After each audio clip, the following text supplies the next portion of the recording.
podcast is part of the Sports Social Podcast Network. Hello. Nice. Okay. Can you hear me okay? Yeah, I think so. Yeah. We'll see. Awkward question. How do you pronounce your surname properly? Well, the proper Adelhall. Adelhall, something like that. Adelhall. Yeah. Okay. That's a bit of a, for my Polish tongue, it's a bit of a soft. Yeah. Well, no worries. Thank you for your time. I know you're very busy, and I've been warned that you can talk a lot as well. Yeah. Yeah. Well, when it comes to the history part of what we are doing and so forth, yeah. I've been known to be quite a chatterbox about that. Well, it's a huge part of Kyokushin history with Shihan David Cook. I remember him from the first Kyokushin books, then Ashihara videos, and then Tsu Shin Gen videos and books as well. Can you tell us how did you get into the Tsu Shin Gen, the whole story? Did you been in Ashihara first, Kyokushin first? Well, I started when I was a kid as a wrestler first, and I turned into judo, and then I went to karate first, Wadaryu, then to Kyokushin, stopped for a couple of years, back to Kyokushin, and the dojo I was part of changed to Ashihara and the Cook over pretty much overnight. Okay. So we left Kyokushin organization, the Swedish Kyokushin, the whole dojo, and went in under Ashihara and Soke Cook, Shihan Cook then. And this was early 90s. Mm-hmm. And at the big summer camp in 95, Soke Cook, together with Dave Yonkers, who now runs the Aiko Ashihara, and Jon Blooming, decided, well, let's make an all-round system. And I was living in Uppsala at the same time as Soke Cook at that point. And since I had the wrestling and judo background, but I was a Q grade back then. But he still let me train and pick my brain of whatever I knew about throwing techniques and stuff like that. So that's pretty much how I got into that. So I was a part of the Ashihara then, and when they started to develop the TSG first system, I was a part of the core, so to speak, together with a bunch of people. Dave Yonkers was, and Hanshi Mark House from Scotland was a part of that team as well, and a bunch of other people. So I was really lucky to be at the right spot at the right time, being a part of the start of it. And so we pretty much were at the place where a lot of people that have been doing traditional karate are now trying to, because I know you're involved with a lot with the bunkai thinking and bunkai oil, and and that's where we were back then, trying to figure out, well, how should it look to actually works? How do you get in throwing people with traditional throws, judo throws and stuff, without getting punched in the face? Because that's always been the hard part for karate people when it gets to doing throwing technique, because we are pretty awkward because we don't really understand. Well, karate is not really built for the transition from stand-up fighting to throwing and grappling. So I think that was one of the big challenges at the beginning, to figure out how do we do throws without getting punched out first. And have you trained actually with Kancho Hideyuki Ashihara? Did you have the pleasure to meet him? No, I never had that opportunity. Neither did I. Because when Cook started to work with Hideyuki Ashihara in the 87, I think it was. Yeah, it was something over there. Yeah, some and created a European Ashihara organization and running together with still with Ashihara, but I think the split between them was a year before the dojo I was at joined. So when we got on board, the split was already done with Hideyuki Ashihara. Sorry to say, I would have loved to meet him because, as I understand, he was quite an impressive person. Yeah, same for me. And I've been raised on his DVDs and stuff. My teacher was highly influenced through Ashihara. So Yeah, it was the same for us because we studied a lot. Even if we had left, we well we were watching a lot, and our biggest role model when we started doing the Ashihara was Yoko Ninomiya. yeah. And his by far he was we wanted to do that stuff that he with that because he have a fluidity of doing stuff that just blew us away because we came from more tradition. I started off with Baduri, I did a little Shotokan and then Kyokushin and working very angular, and all of a sudden we see this guy doing all this powerful stuff that we know how to do, but in a flow that we never seen before, and we go, wow, we want to do this.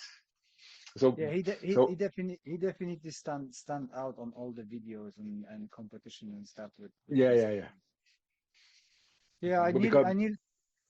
I nearly trained with Joko Ninomiya, but it was a UK seminar, and unfortunately he was sent back to States. There was some misunderstanding on the airport, and I was like, now I'm here, and unfortunately didn't train with him, but been training with Gary Chamberlain, rest in peace.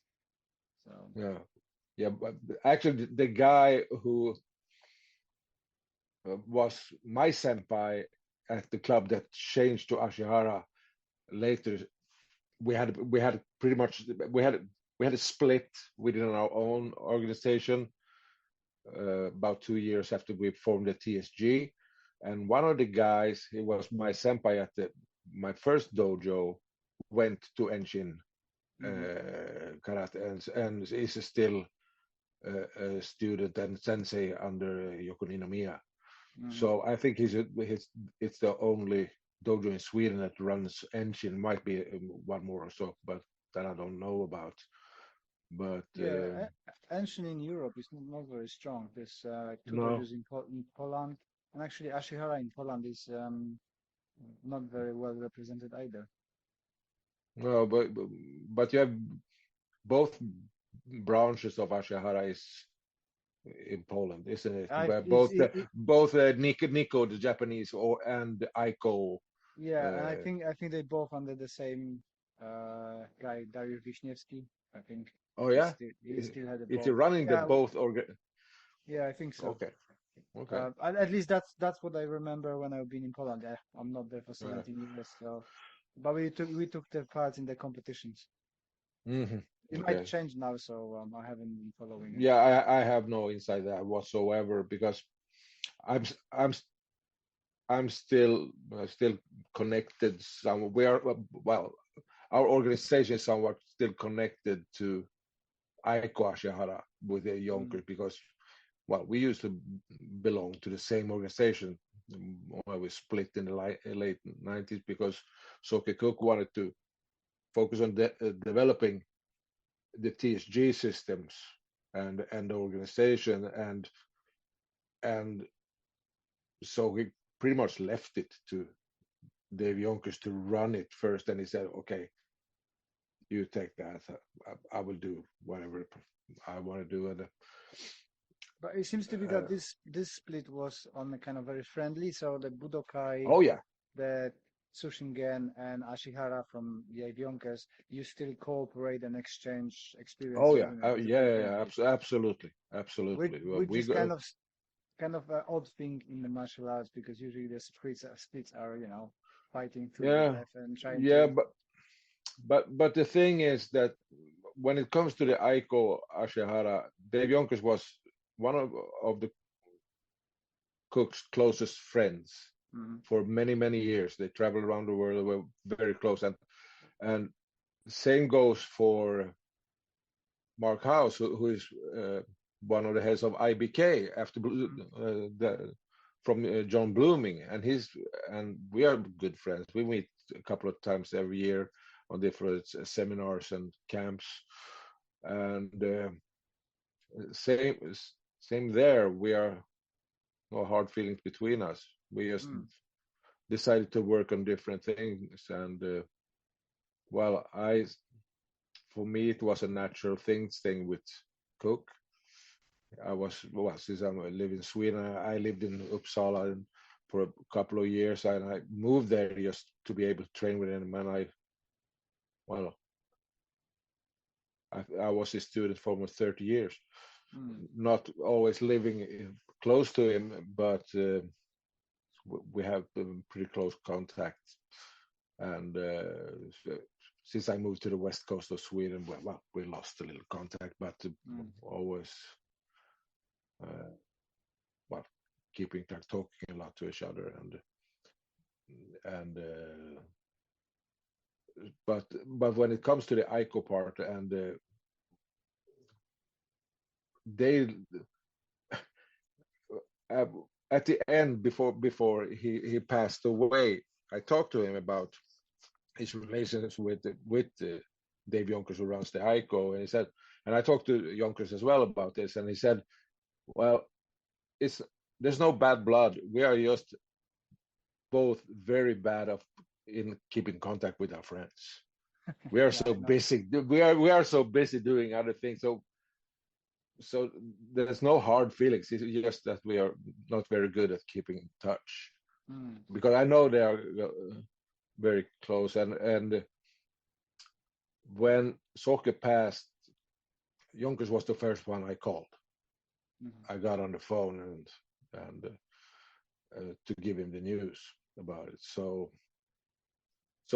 we feel that we are almost like family. We are, of course, two different organizations running our own things, but at the same time, we're trying to cooperate and help each other out, participate in camps and whatever support we can give. And of course, there's an attachment because of our common history. So, how was Shihan Cook as a teacher? Well, it depends on what era we are talking about. Take us through it. I never had him as an actual Kyokushin teacher, but from what I gathered, he was a very hard teacher. It's very demanding, and he was a demanding person when it came to the technical side of things, because he had this way of breaking down everything to tiny pieces. So he was demanding in a way that he changed a lot, because he believed so much in progression of everything. That's why he was a part of the Kyokushin. He took it as far as he could get, and when he started tweaking stuff, he made a lot of enemies. I don't know if that's the right word, but I think he realized, I don't know this for sure, but I think he realized I'm not going any further with this. So he got contact in the States with a guy named Joseph Ruiz, who is, I think, is Shitoryu or something like that, but who was very into the bunkai oyo of traditional kata. And they met in the States in the early 80s, I think, and he was able to explain the content of Kyokushin kata. I said, well, this is what you do, actually. This is what it means. And Cook was like, whoa, okay. So and then he started to dive into it. And at the same time, I know that he got in contact with Ashihara and saw, well, this is a better fighting way than the angular Kyokushin. Kyokushin is hard in its way, and but this is more technical demanding, and they are doing stuff in a more technical way, and I think that's appealed to him because he was personally he wanted to, and the older he got, or through the years, we changed a lot. We're a bunch of years in the early years of the Tsu Shin Gen. I think we changed the syllabus at least 3 times every year. Oh, I got a new one here. Take away this kata. This doesn't work. I want to bring in this. Well, okay. Are we going to do these grappling drills now? No. They are outdated. We do it like this instead. So constantly until the end, he was tweaking, thinking, changing stuff. I said, well, this is not working.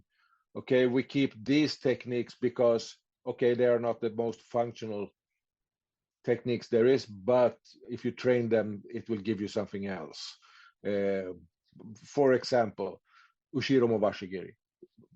Beautiful technique, totally worthless in fighting unless you are, except for a few. If you are Lechi Kurbanov, works pretty well for him. Yeah.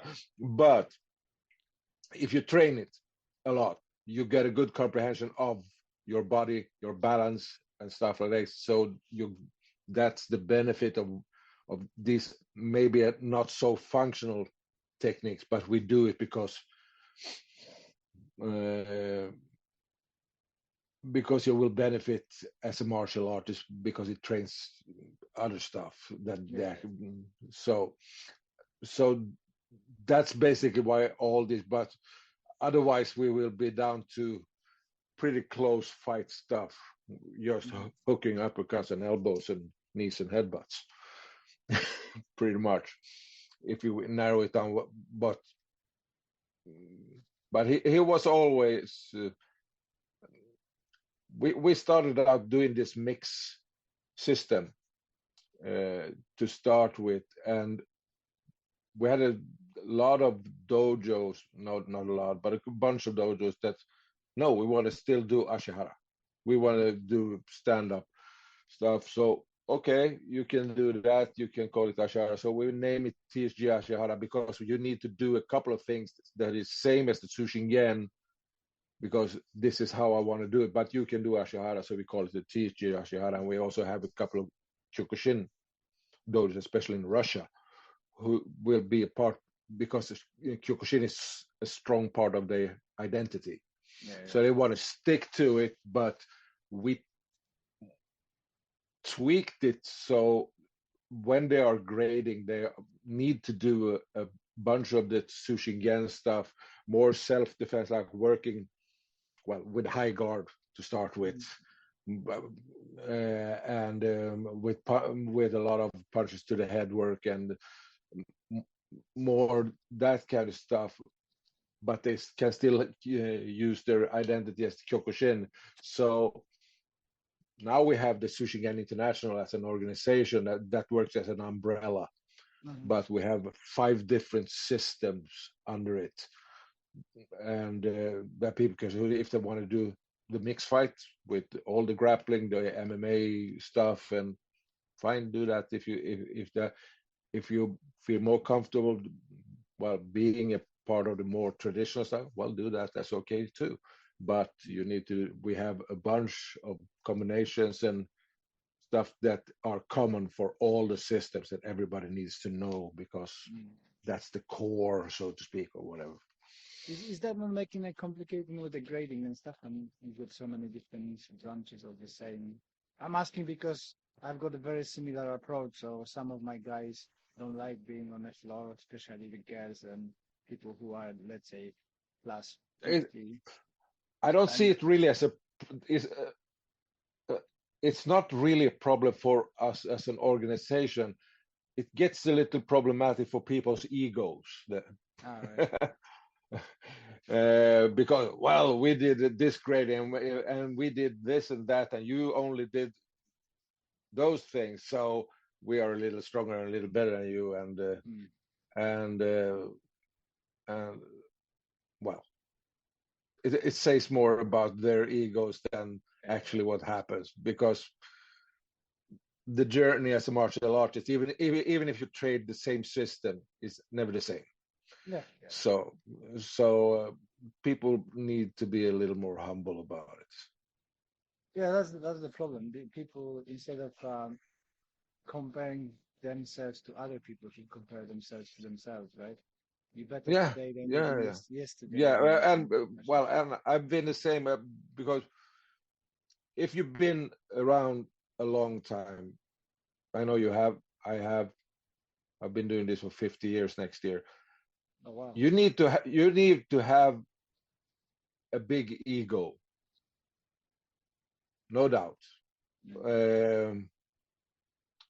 People that been doing it for long, that been a part of organization and getting higher grades and calling themselves Shihans, Hanshis, Kanshis, whatever, to stick to this, what we do, and the competition, and to enjoy what we actually do, you need to have a big ego. You cannot be a people pleaser all the time. So of course we have an ego, but once you realize that, yeah, my ego might be a little big sometimes, but I recognize that part in myself, so I can work with it. The problem is when people are on their way up, when they are, especially when you are training for competition, you are on the top of your game. Then you need to have a big ego. You cannot do it otherwise. You cannot compete on a higher level without having a big ego. Impossible. It hurts too much. And so you need to be able to convince yourself, I'm good at this, I'm going to the top. Yeah. That's a part of it. And if you want to train any system that is based on full contact, it hurts. Everybody knows that. It hurts a lot, yeah, it hurts. And when you get older, that pain is a little humbling. So you realize, well, I'm still made out of flesh and bones, and it hurts. And but I see it as the biggest problem is within all system is when you spend too much time looking at what other people do and not as much time looking at what you're actually doing yourself. That's where the problem is, and that's where the people that are responsible for the gradings and stuff need to go in and explain things. Because if you go to the real traditional karate systems, where when they are doing the grading, everybody's supposed to look the same. Yeah. Doesn't matter if I'm a big guy, I weigh 100 kilos, and if you put me together with a girl that weighs 50 kilograms, it's still supposed to look the same when we are doing traditional stuff. Which is not really. But when it comes to the full contact systems, it doesn't work that way, because then you only can train what actually works for you. Everything else is total waste of time. And why should I try to have girls doing hip throws on big guys? No use. I teach them to kick them in the balls and step in and do single leg takedowns and do stuff like that actually works for a smaller person. and things that actually can work to their to make it work for them, since they are smaller. They have shorter reach, but they can get in and do stuff that a big person cannot do. So trying to pick those things instead, and that's what I like with the Tsu Shin Gen system, and that also goes a little with the Ashihara, because not everybody can be in Yokuni no Miya. Yeah. Impossible. So we look in as a, okay, you cannot kick over waist height, but you punch. Your punch game is really good. You're a good striker.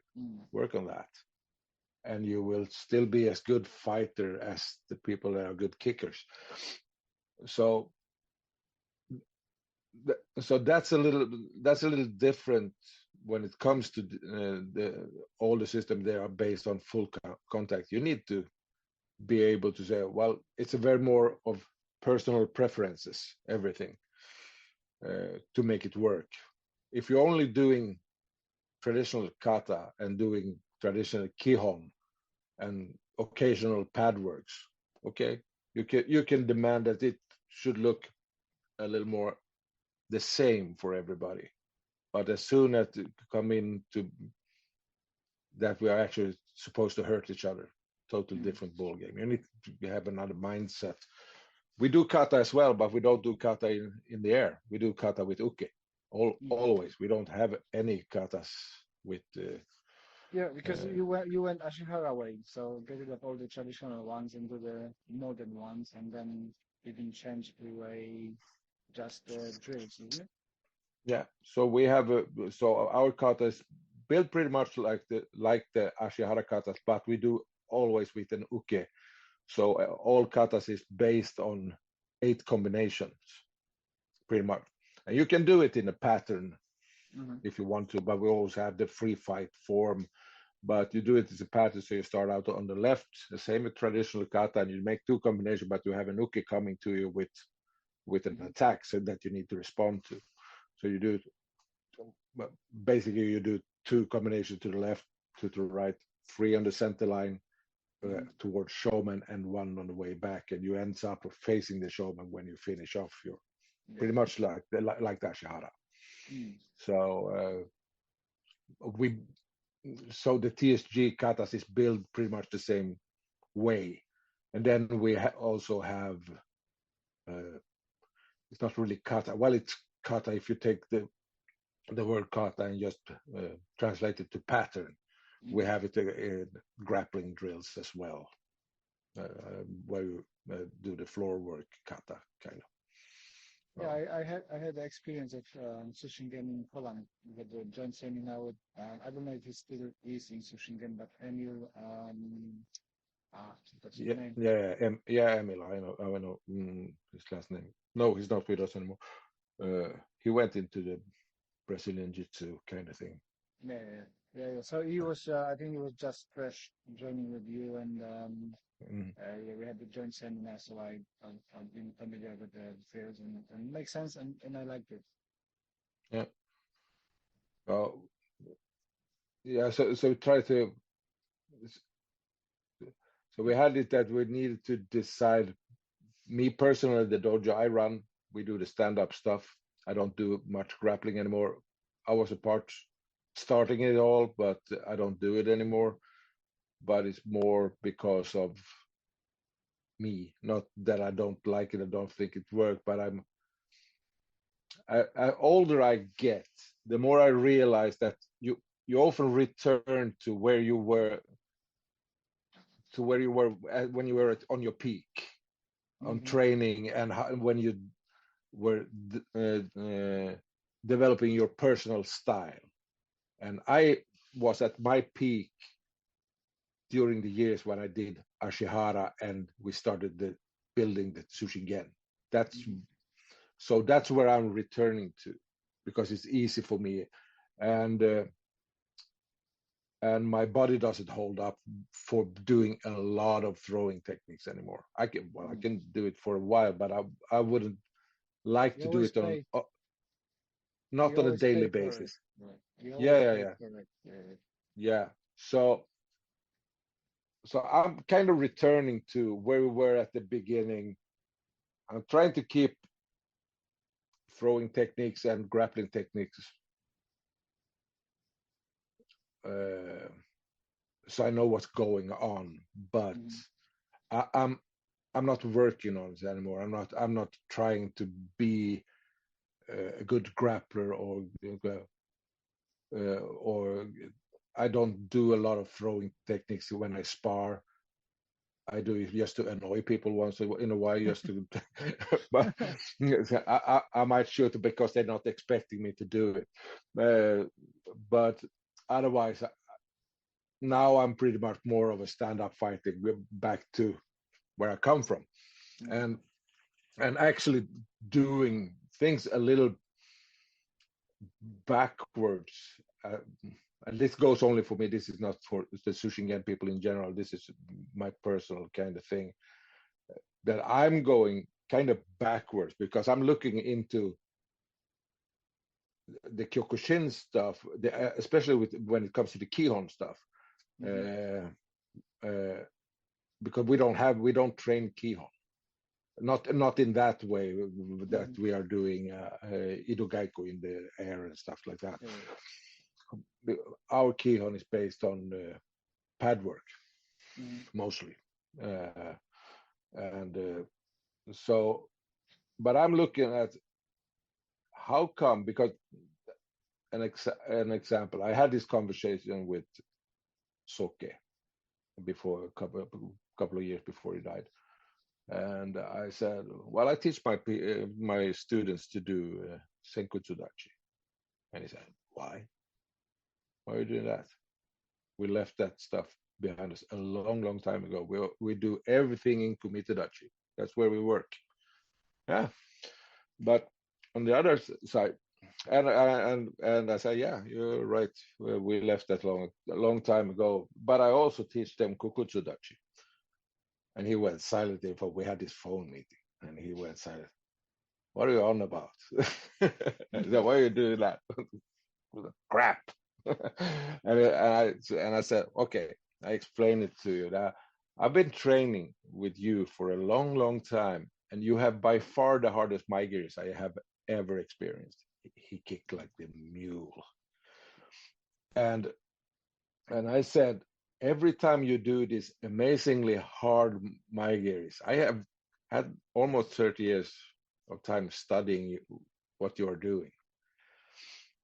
And I said, every time you do it, you take this small step forward with your left foot, and you're in Senkutsu Dachi. And then you fire off the hip, and there goes the kick. And that's the secret behind your hard migraines. It's because you take this small step forward, so you are, for a fraction of a second, you're in a perfect Senkutsu Dachi. Actually, now you mention it, the image comes to me that I've seen him doing that on the videos. He does that little jump, and then he kicks. Yeah, and that's why they're so hard. That's the secret behind it. And I said, the same goes when you go in and do punching combination, because he was very long armed. He had long limbs. And I said, at the same time, every time I goes into you doing whatever, you do that typical Ashihara thing that you retract into Kukutsu Dashi, and then you come in with a strong jab and an elbow, boom, or a hook, every single time, and you bring yourself back to a perfect Kukutsu Dachi doing it. And he just went silent and said, I fucking hate when you're right.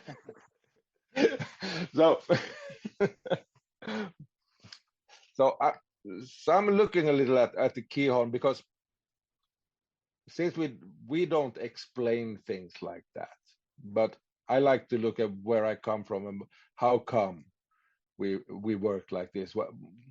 Because you always have to make what do you call it? You need to decide how to do a technique to make it work when you are in action.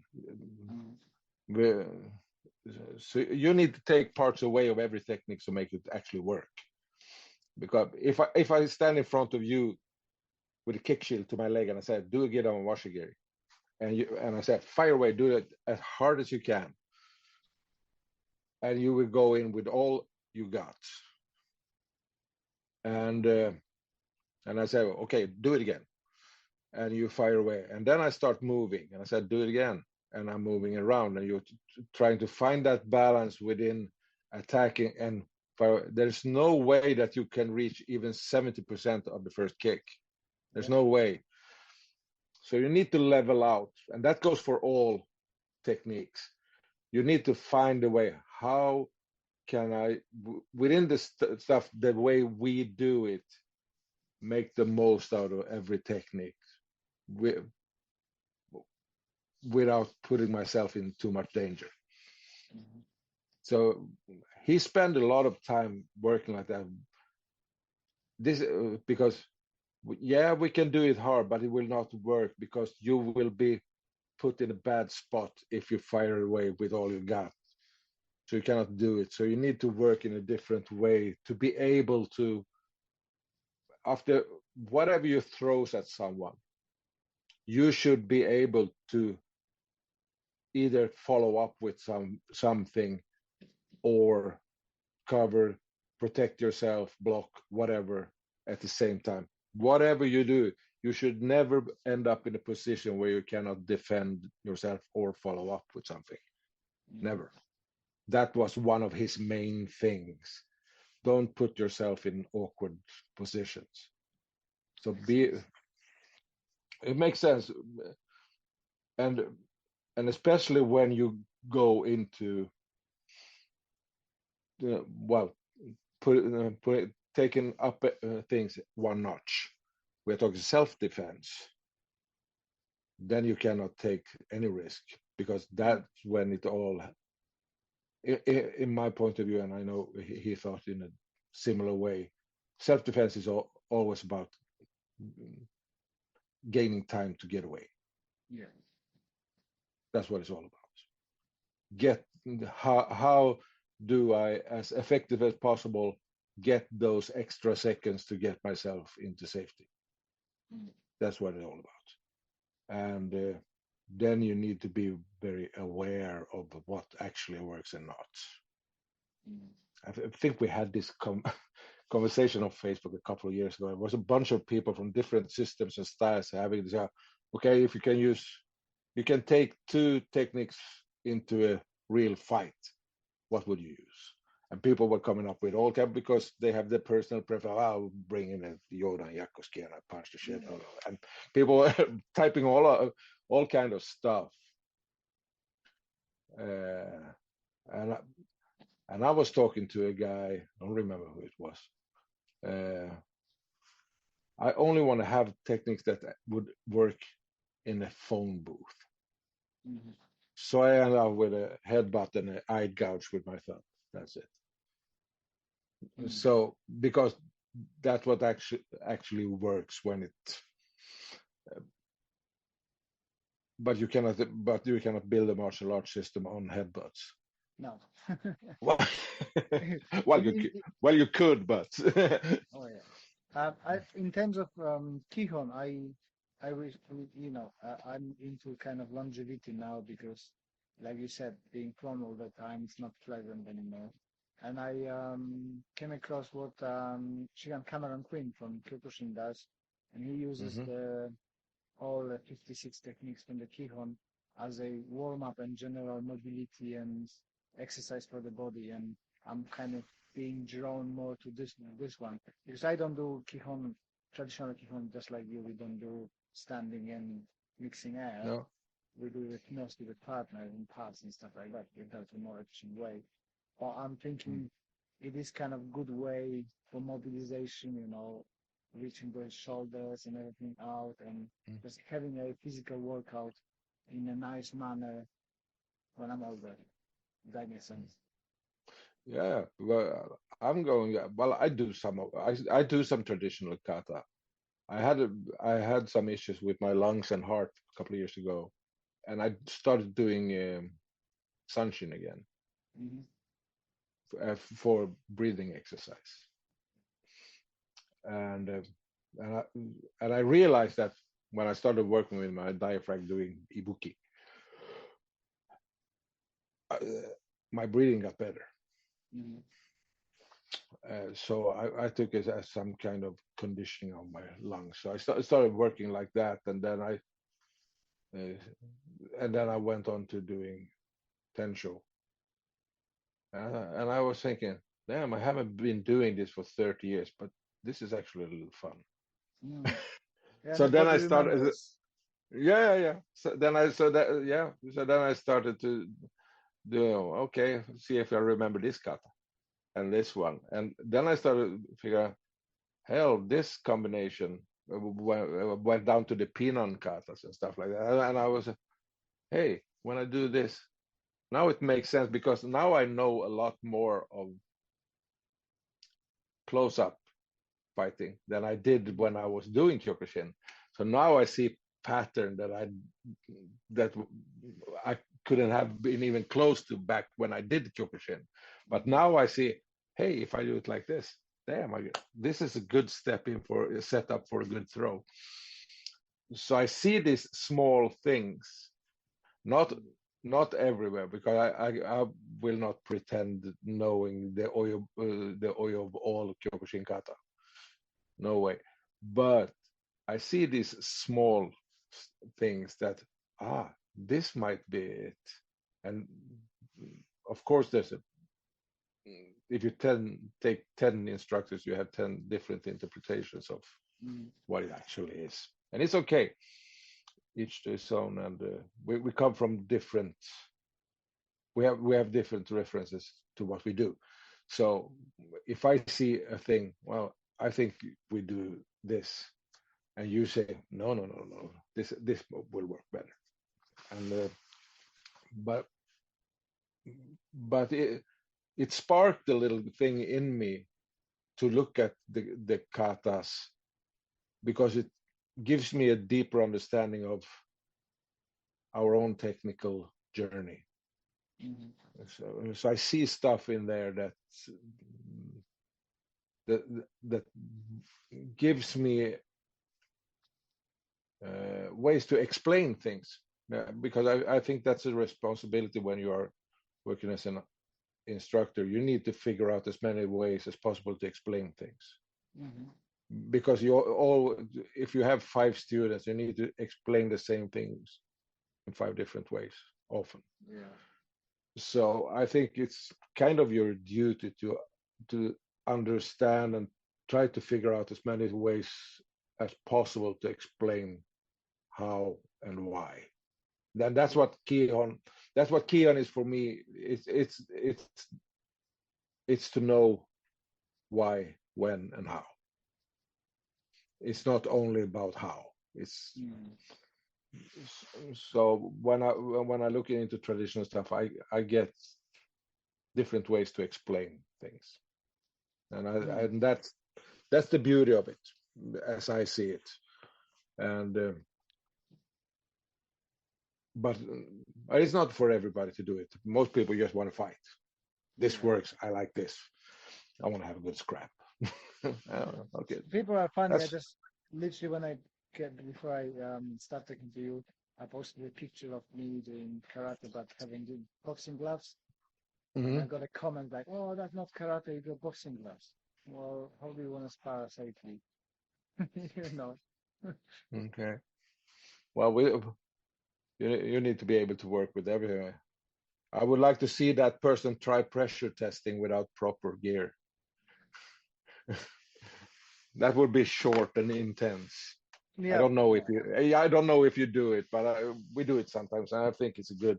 You need to have a little reality check on your ability. Oh, well, we do sparring now on every session. It's not like full contact, but we go every week light contact, and from time to time we get in different forms, and you have to test it. If not, you're living in a fantasy. Yeah, you need to be put under pressure just to see if. Oh yeah, well, that's why does it work? I think that I think especially for younger people, the competition is essential part of growing. You go and test it, that's the closest you can get. And now you get so many different formats. You can do from bare knuckle kyokushin to MMA stuff, boxing, you can go Absolutely. whenever and just try yourself. Yeah, yeah, yeah. And well, as I, and well, full contact fighting in on a competition level is not for everybody.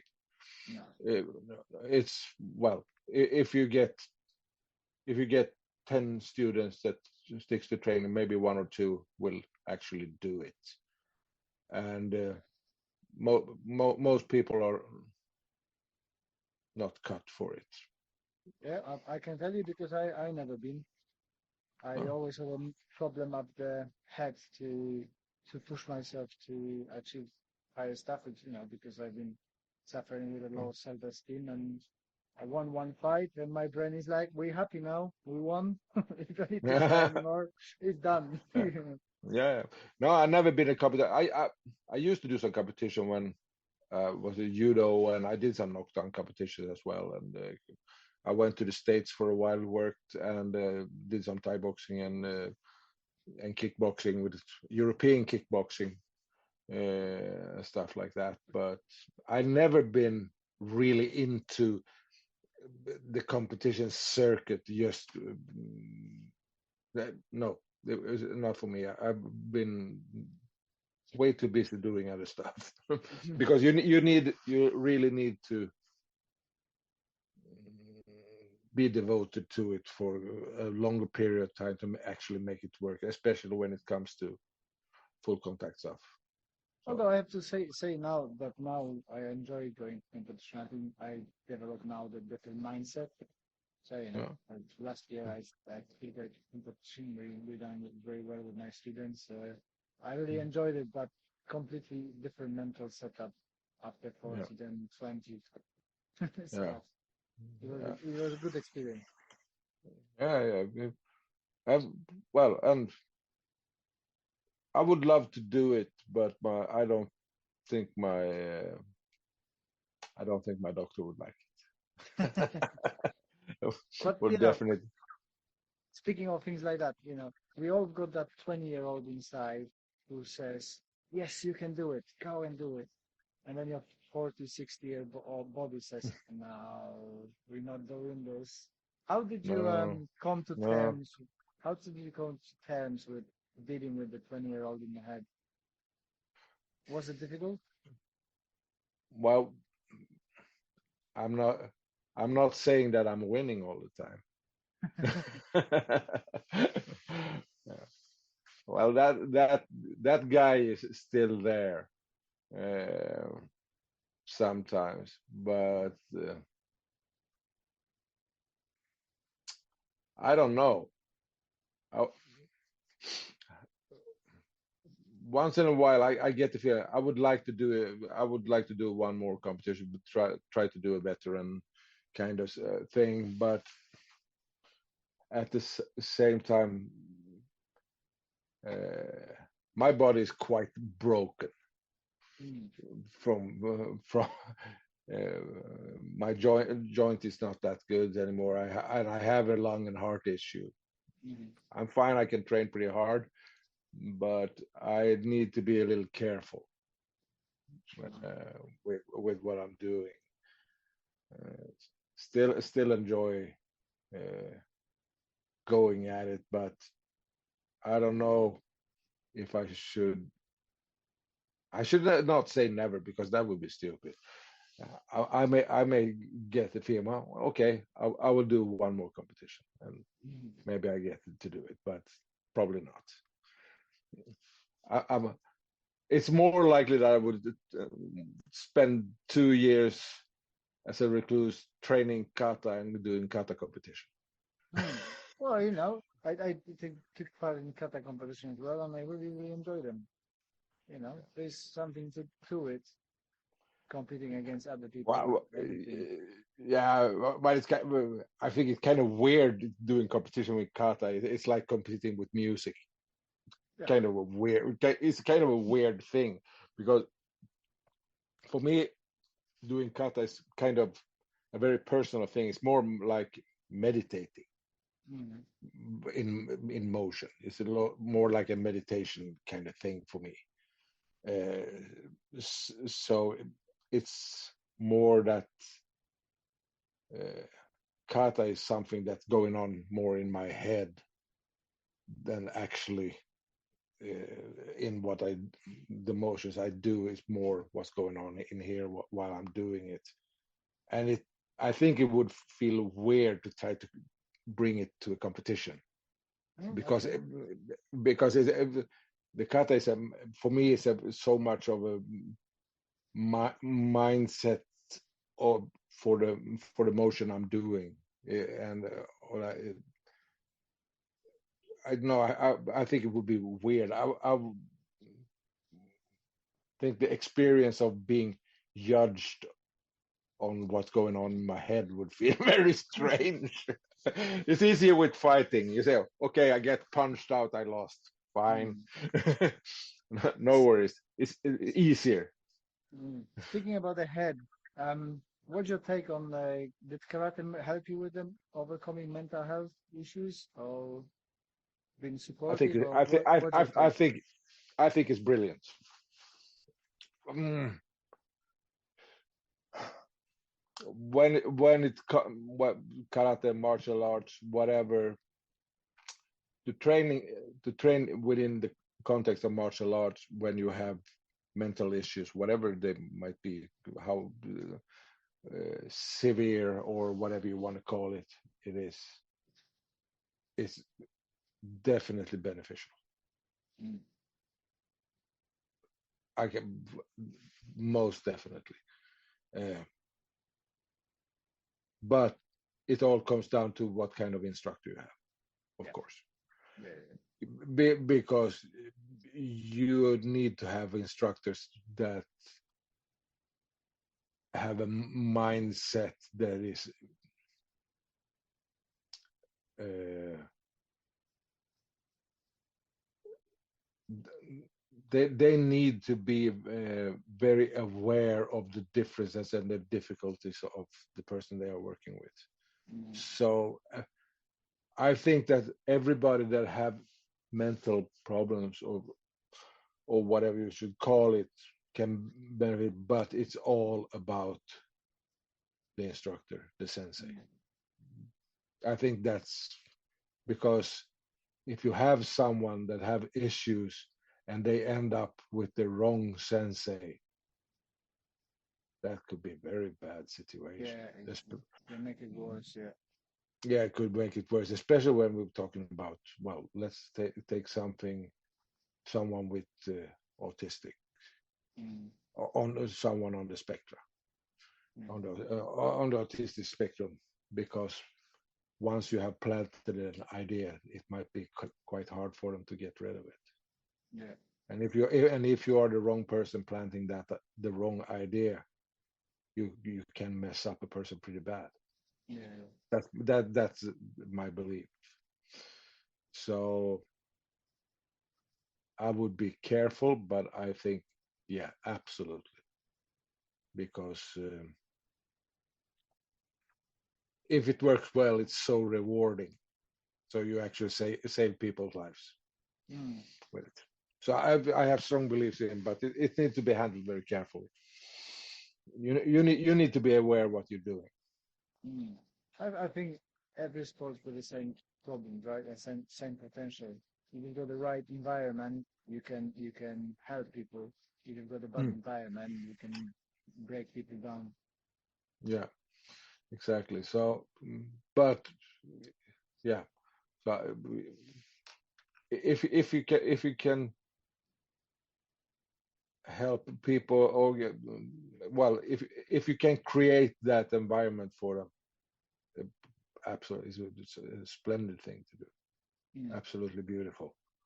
Uh, I've been lucky because I've been struggling with a lot of stuff, with a lot of things, and I've been lucky enough being as I said before, to being at the right spot at the right time, working with Soke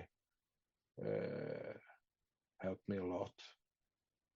I had a long period in the 80s. I was a total wreck, and when I restarted with the Kyokushin stuff, I was kind of broken, and I think even when I came first trained with him, I was green belt, something like that, yellow green belt. He saw it right away, and we talked a lot about it. And so I owe him, and I owe the martial art a lot when it comes to that part. So so I think if you can pull it off, do it the right way, I definitely believe it's a good thing. But it's not as an instructor, it's not an easy path, because you need to be so aware of the person that you're working with. And that's not an easy thing. No, it's not. I would feel, well, but once in a while you have people showing up in your dojo that you realize that, okay, there's something going on here that they're not telling me. But we also had questions through the years if we wanted to be part of working with people that have problems. But I have never felt that I don't feel that I have the time to do it, because if I should do it, I want to do it right, and it is a time-consuming thing to take on, and you need to be aware of that. It's not like going into regular dojo training people 3 times a week or whatever to work with people that have mental issues or whatever type it might be. It takes a different. You need to put a lot more into it. I think it's from seeing myself. I think you need to be cut for it. You know, it have to be something coming from you that you actually want to do it, like with everything, right? I don't feel comfortable going and doing computer work and stuff like that, but I feel comfortable with people, right? So it's just a personal preference, I think. Yeah. But I think it's a very beneficial thing. Absolutely, and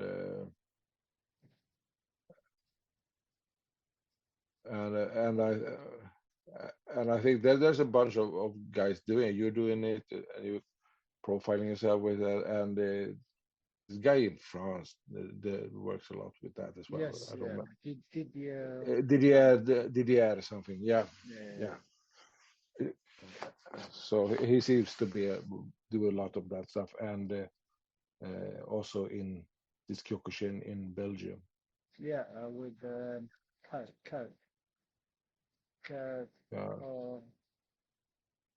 I met Kurt in Germany. He's doing. I think it's in. But going back to karate, in Scandinavian countries, Kyokushin is kind of more popular than the other styles. Is that, am I right, or? Yeah, I would say that while Kyokushin is for when it comes to the full contact side, yeah, definitely. I don't know how many of the organization we have in Sweden, but 5 or 6 of the big of the organizations are represented in Sweden, and then we have Shotokan, of course. They are everywhere. Yeah, Shotokan is pretty big in Sweden, and then it's Kyokushin, and there is not much Ashihara going on. There's a couple of dojos, not many, but because Kyokushin have had a very strong grip on the competition side of thing, so and still have, but now it's getting a little easier because now there are different organizations that are running the competition. So now there are actually open competitions that we could go to too. And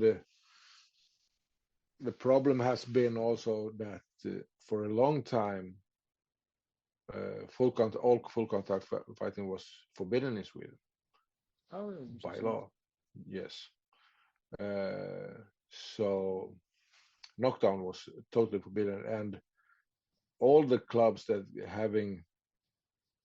were getting any kind of money from the state for running dojos and stuff like that, if you were caught training knockdown for competition training, you would lose all those benefits. Okay. So what was the thinking behind it? Why was it? Because it's too many contusions? Yeah, well, everything's got forbidden at the same time as pro boxing. Right. So pro boxing was banned in Sweden late 60s, early 70s, I think. So everything that was full contact followed with it until the ban of professional boxing was lifted in, when was that?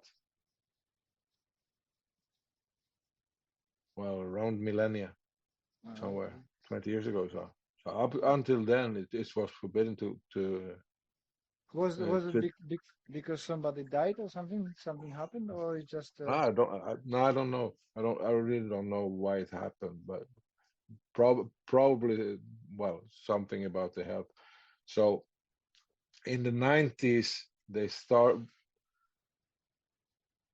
it got a little easier because we were starting to do what later became the MMA. It was a shoot fighting then, with full contact strike to the head, open palms, bare knuckle to the body, and stuff like that. So it was not really full contact. Of course it was, but it didn't look like it.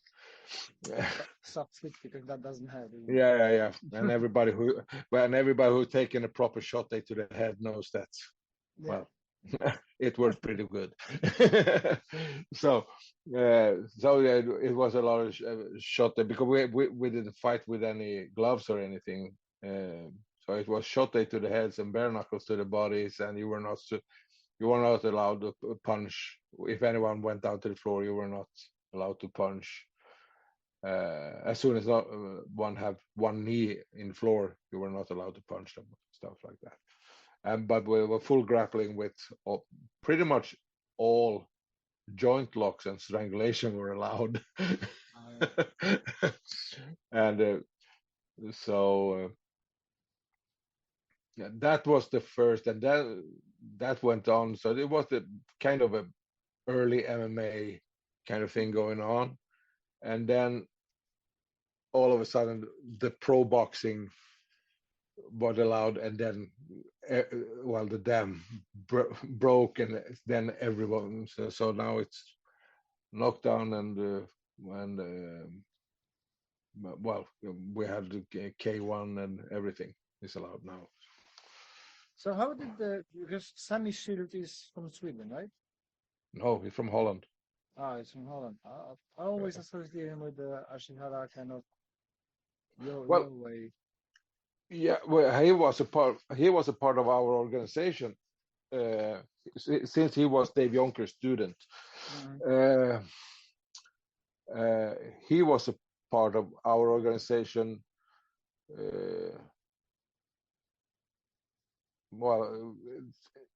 till we split, and that was in '98. And he was still, he was a professional fighter by then. So I remember watching his fights. So. He's a nightmare, that guy.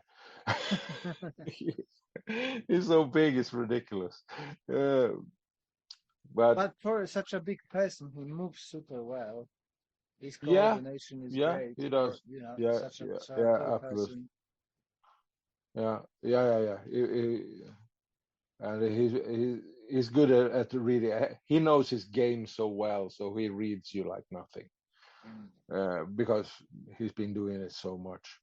Well, I spar last year. We had he came to the winter camp in Stockholm. We had it was more of a memorial camp because it was the first camp international camp we had after Soke had died. So he came, and Dave Yonkers came, and a bunch of people came from other organizations.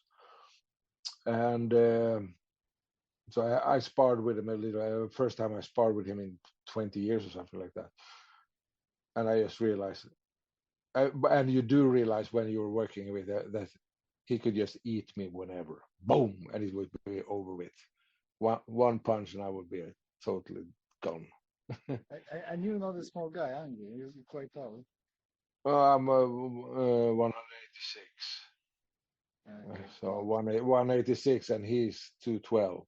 Yeah, well, I'm 172, so a bit with knees. Yeah, Can punch him yeah, in the knees. so I'm not the exact bomb, but I'm like a baby compared to I have some photographs when I'm standing in front of him and push out. His hand is twice the size of my face. Kind of, you feel very small when we're going, but he's a nice guy. He realized how strong he is and how good he is, and he's very humble about that. And but you should make no mistake, he he would definitely. I've seen what he can do in K1. Yeah. Watching him, so. Yeah. So I first met him. I went to my first international Ashihara camp, but he was part of Ashihara then. That was in Holland in '93. That was the first time I met him. And he was not that old. He's a little younger than me. I don't know how old he is. 40 something. And then he was doing knockdown. And he was already a really, really good fighter. And then he went into Kudo, Daido Yuko, and totally dominated that in Japan. And then he went to Pancras with Bas Rutten and all these guys and dominated that world. And then he went to K1.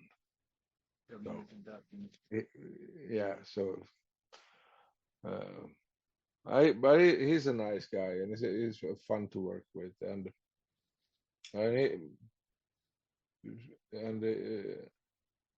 I find him pretty humble about everything, because when we had this memorial camp last year, he contacted one of the Shihans within our organization and asked him, "Is it okay if I come? I will come and pay my respect." So that's how and so that was a pretty cool thing. And but he was a part of the Ashihara at the same time as we were before we even started thinking of the Tsu Shin Gen. We were part of the same, but he stayed with Ashihara and we trailed off doing our thing. So, but there's still, as we said before, there's still a recognition over the organization, and it goes for everything when it comes to grades and whatever. So that, because that's usually an issue between the organization. Well, why does he have such a high grade, but he does look like crap? We don't have that kind of issues between us. And what's the future for Tsu Shin Gen? Well, you've got loads of dojos in Russia. I know there's few people in Poland and Sweden. And Ukraine and Sweden and Germany and in India and Sri Lanka and stuff. But since Soke died, he left us with a huge legacy. he put up this administration team because there's no single person that could run it, because and that was the downfall of Kyokushin. But never, and many other styles. yeah, and many other. But so before he died, he rewrote the constitution of Tsu Shin Gen. He said, "This is how the organization is supposed to run when I'm gone." And he already appointed the administration team with me and Shihan Raul that lives in Wales, and Jacob that lives in Stockholm. And he said, "I want you to run it like this and that." And so he pretty much set it up for us. But so we have been working the last couple of years just to get the platform, how to work with it. And of course, like every other organization, we like to expand, bring in people that we like to work with. But the main thing is to keep the standards up to how it's supposed to be, to make because I think it's easy for any organization to fall into the trap that people, because there's a lot of people contacting us from time to time. They say, "Hey, I want to join you," and I can imagine it. I've got the email on one. yeah, but and then comes the next guy. "If I join you, what grade will you give?" You know the drill. And or send me invitation and tell my country that you're gonna pay my bills and stuff, and I come and learn from you. That kind of stuff. So, and we explain pretty early on, well, you're welcome to join us, and we will not give you any grade at all. And that because you need to come to us and work with us and fly our colors and show that you want to be a part and see and show us that you really want to do this. And then we'll see what grade you will have. We might actually let you have, you can have the grade you have right now, but we will not send you any certificates approved by us until you have proven that you are a part of our family.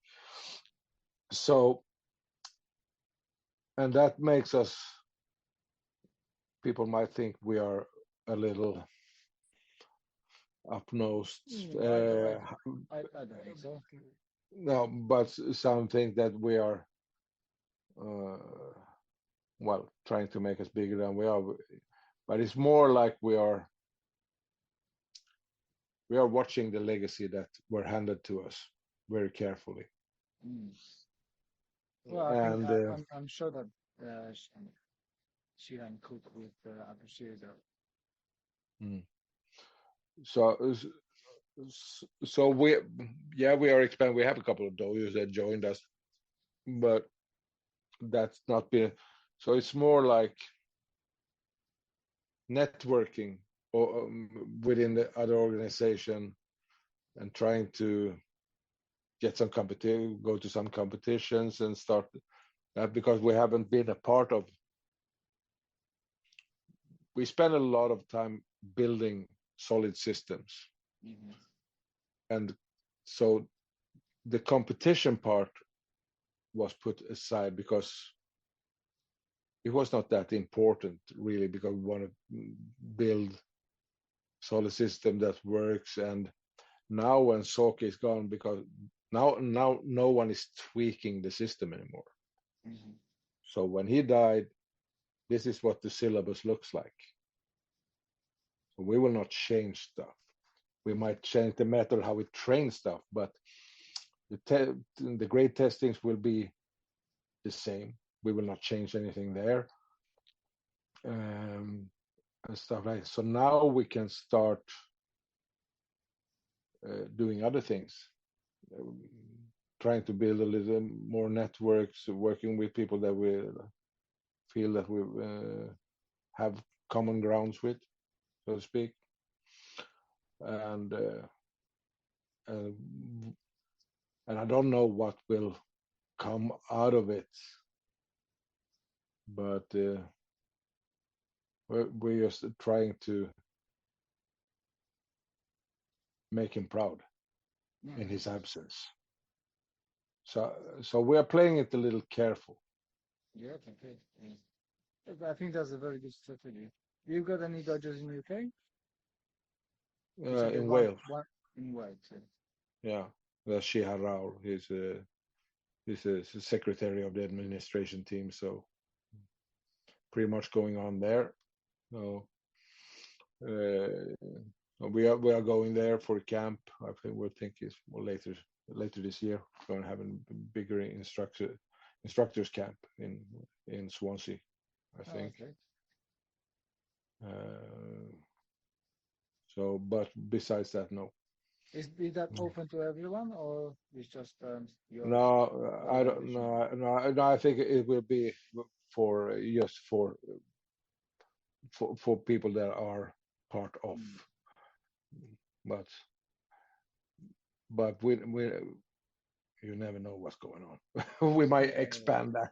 We might expand that thing. Yeah, well, there's people interested in what we do. Shall we invite them? Okay, we take an extra day and do something like that. Might happen. Don't know. So because I'll be in Sweden this year for the first time. What should I try as food wise? I know the not karate related question, but what would you recommend me to try as a Swedish national dish or something? I don't follow, and I don't hear you very good. Okay. So, when are you going? When are you going, and where are you going? I'm going Sweden, September, not far from Malmo. Okay. Who is what kind of seminar is it? I'm teaching for Jasper Ferlander. He's doing Krav Maga and karate. Okay. But yeah, he's the guy who's done Krav Maga for Sario. Yeah. I know you. I know Jyrki. I don't know him, but I've trained with him a long time. They were Jyrki Sario, who is the founder of the Sario Krav Maga. Yeah, I think it's called Defender. Yeah, he's he and a couple of other guys went into Ashihara with us for a couple of years. I thought he had Ashihara. Yeah, but that was a long time ago. That's 25 years or something like that. Yeah. We just had a seminar with one of the Polish guys with that Defender and the Sario. All right. Yeah, that was interesting. But yeah. So is it September you're coming? Yes. What should I try? What would be the national dish for Sweden? I don't know. It depends on where you are.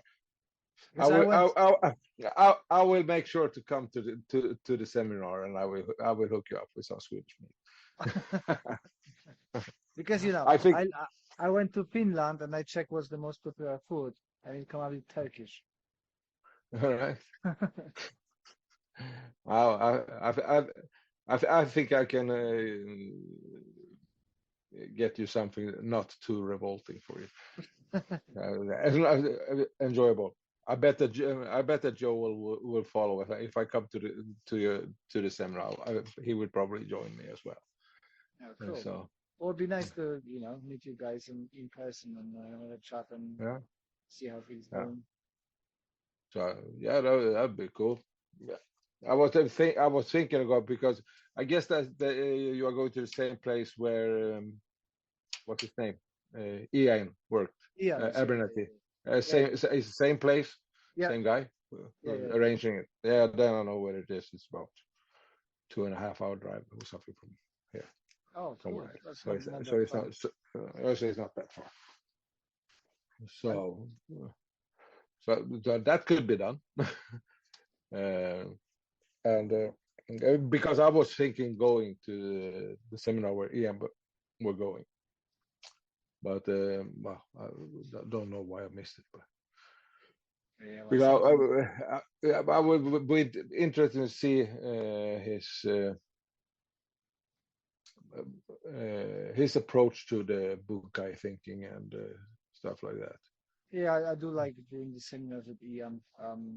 He's got a very interesting take on it, and not necessarily Yeah. the same way as I do, but I do enjoy it. No, yeah. Same. I've watched some of stuff he does, and I'm all right. Yeah, why not? And I might have done it a different way, but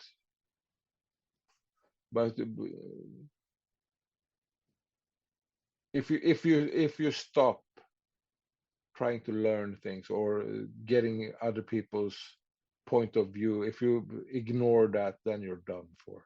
Then you Mm. can stop. Then you can stop Yeah. because because if once you have that thing that well, I got it all down. I understand this and I have figured it all out. Then you can stop because then you have lost track of yourself because you cannot learn. You have put a break in your head that you cannot learn anything more. Then Yeah. then Oh, you but can stop. we see many of those people, especially with Oh, the big yeah. big They're bodies and the all over white the place. belts. They're all over the place, and they think they have the solution for everything. And so, well, there might actually be different ways of doing Mm. the same thing, and we should, within whatever system, martial art, whatever, I think we need to find ways to network better. Yeah. I think that is definitely the future of things. If because the time of the big dojos with 500, 1,000 students, those days are gone. They are never Mhm. coming back.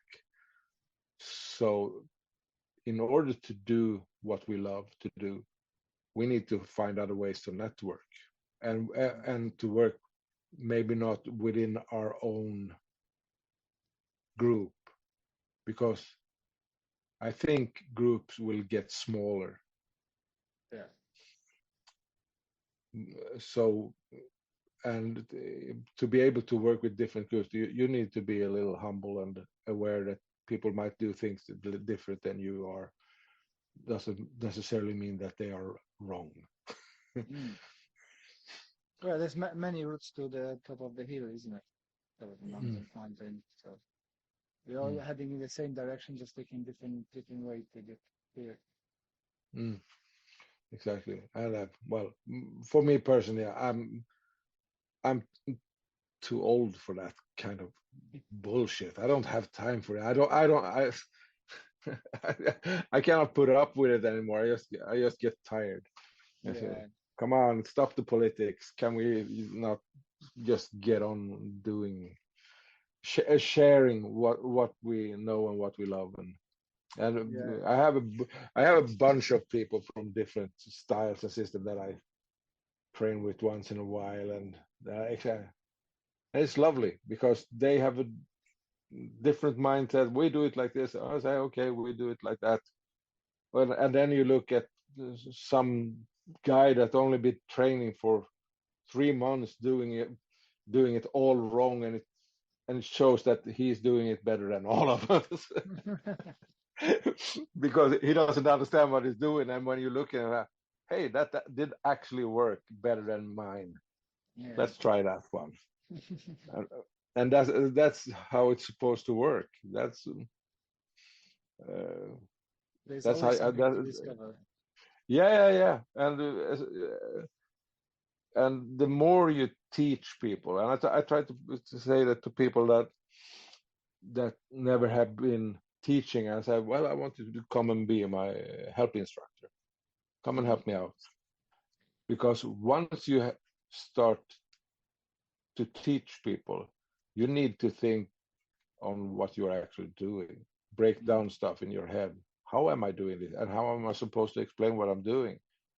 And you can see the people that start instructing the first year, their knowledge and the quality of their technique is just going through the roof. Yeah. I love seeing that. So I like to put people on the spot, having them to teach a little, because they feel very awkward doing it the first time. But in a very short time you see them grow so much just by having to explain the simplest things. And I think that's what it's all about. Pretty much. That's how you pass your knowledge. Show them how to do it, train with them, force them to teach someone else to do the same thing. And that, and I think that's the best way of doing, being a teacher, being a sensei, being a Shihan or whatever. Yeah, I think that the truth is that if you cannot explain it to somebody else and teach it, you don't understand it fully what you're doing. Exactly. So and and it's not like everybody need to dive deep into, because that's not for everybody. If you take some of the best fighters there is, they necessarily don't be good teachers, and probably not being good teachers, because those people that are competing need to focus so much on their own techniques, and they work with their own technique in such a way so it only works for them. So they never need to explain why they're doing it. They are just tweaking every single thing to work for them, and it probably is not working for anybody else. Yeah, they're very specialized in what they do. And Yeah. So they are necessarily not the best instructors. So, and the teaching is a skill. That's why not everybody can be a teacher in school. Yeah. No, because you need to realize what's, well, as I said before, it's your duty as a teacher to figure out as many ways as possible to explain things, to get through. I think that's an important thing. So